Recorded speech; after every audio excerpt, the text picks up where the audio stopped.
So if you have a business and you're trying to figure out how you can leverage YouTube, then in this video, I'm going to be giving you 3 different video types that your company can start posting on your YouTube channel. And as a bonus, at the end of the video, I'm going to be diving into what you can do with content you may already have and how you can leverage even some of the previous live streams that you may have that's living on something like Facebook. So let's dive in.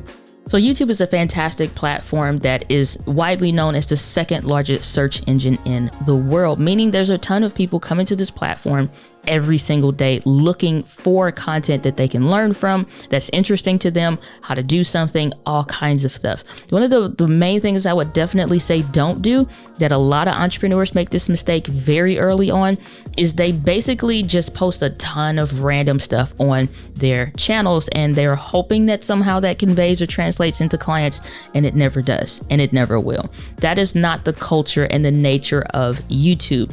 Again, it's a search engine, meaning people are looking for things, which means people have questions, and now you can start to provide answers, whether that's for services that you may offer, products that you have, or if you're trying to educate your audience, community, or potential clients or customers. So if you do have a ton of stuff that's already living on the channel and it's kind of all over the place, a lot of questions come in around, should you get rid of that?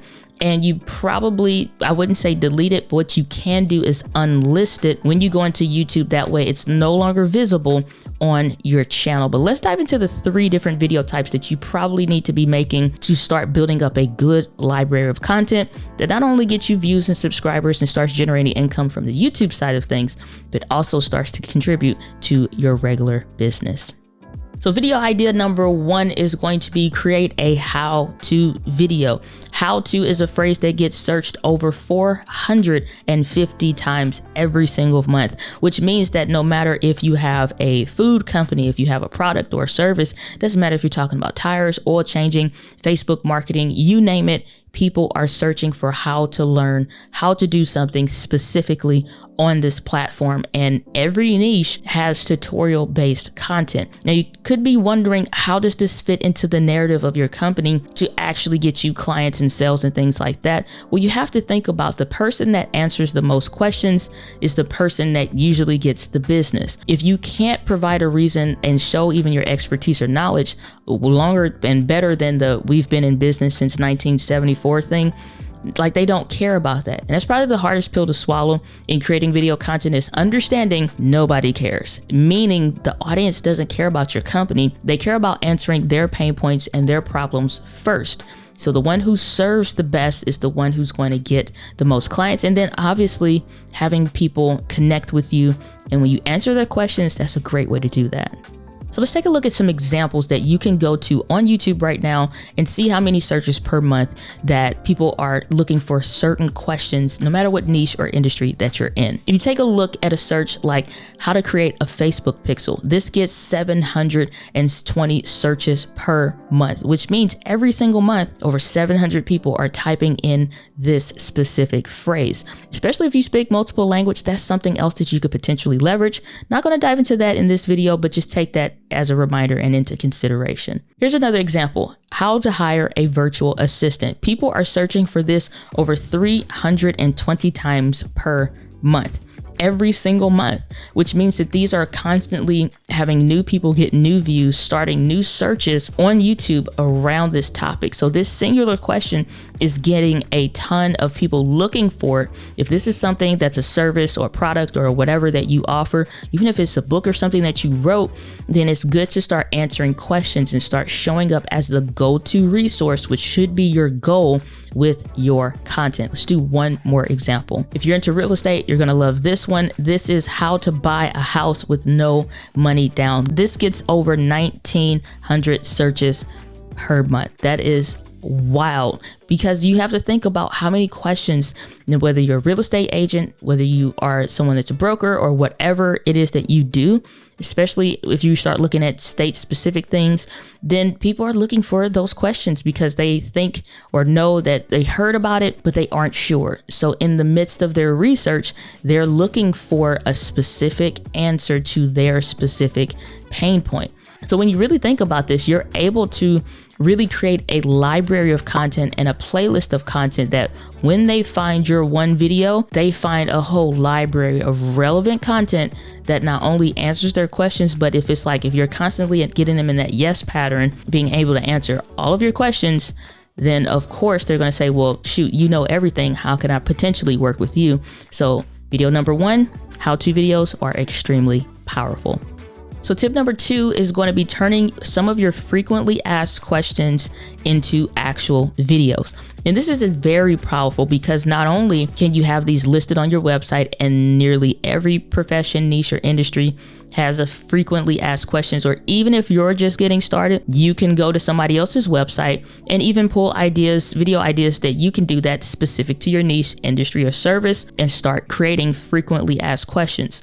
And the thing that's so powerful about these is because these are already specifically laid out as the client or customer or potential viewer would say it. And this is the most important thing when you're creating video titles on YouTube, is you want to type it and have it listed out the exact way the viewer is going to say it. If you're very inside the frame and inside the box and you're a doctor, then you're going to post stuff like about hypertension. While they may have heard that, they're not thinking about the word hypertension. They're really thinking about the word, and what normally comes out for them is high blood pressure. So if you're saying how to naturally reduce high blood pressure or your blood pressure levels, then that's something that they may type in their specific language. They wouldn't say how to reduce hypertension by the hemoglobin. They are not going to say that. They are going to say high blood pressure. So make sure when you're doing frequently asked questions and even those how-to videos, you're using the language of your community and your potential viewer. So the third video type is going to be tips videos. Every industry, and I promise I almost never get an email from anybody that is saying that they're wanting to get started in YouTube. They're looking to potentially hire me for coaching, and they'll go through and they have a complaint line that's in there that always says, and this other person keeps showing up and they're not even good. Like, they don't even produce great content, or they're doing this in the wrong way. It's almost in every email. And this is important because your tips videos can help clear up misinformation, can help clear up, or if somebody's explaining this in a difficult way, whatever it is that you teach or talk about, then you can actually start to provide clarity around that. That's honestly where I came up with the video simplified content. That's where the content really took another level on my channel, is when I really sat down. It's like, what am I ultimately doing here? Because it's not just about reviewing gear, and it's not just about trying to get you to be a photographer, videographer, or whatever. It's really just about the entrepreneur that wants to get their video quality looking good if they're going to do it themselves, so that they can get back to the business of why they created their company, not to be a videographer. So in that case, that simply meant video simplified. So for me and my brand, that's what the Video Simplified brand is all about. So if you notice that there's a ton of people that are providing misinformation in your niche, or just complicating it, and it doesn't have to be, you can give tips and advice, even tutorials on how to do a better way of whatever it is that's being shared, if you feel like it's not adding to that, and really enter the conversation that your community is having. Okay, so I said I was going to give you a bonus tip on repurposing, so here it is. If you're having content that you post on other platforms and you want to see about repurposing that and maybe bringing that to your YouTube channel, do not do the copy and paste method. You cannot bring a live stream from Facebook and just post it to YouTube and expect it to do well. And sometimes this can get confusing because you'll see celebrities and whomever else just post and not abide by any of the best practices on the platform, and they will still have success. There are other factors that you may not have that contribute to that, or channel authority, popularity, whatever. And you don't have that as a starting new channel. So if you're a company and you have Facebook live streams, things that are really good content, you can't do the copy and paste, because it's worse than being a fly on the wall, because you're the fly on the wall that people want to kill and get rid of because you're annoying. And that's the vibe that reposting that content gives. What you can do is contextualize it for the platform. Every social media platform has a culture. On Instagram, you're not watching a 56 or even 30-minute video, maybe 6 to 10 minutes on the longest end. But on YouTube, 6 to 10 minutes can be a relatively good video. Still slightly longer form content, but it's more of a normal thing. On Facebook, somebody may watch it, but they're not going to rewatch it, or it's not going to come up in search or anything like that. So if you're taking that content from Facebook and you're repurposing that, think about giving like an intro and an outro to it.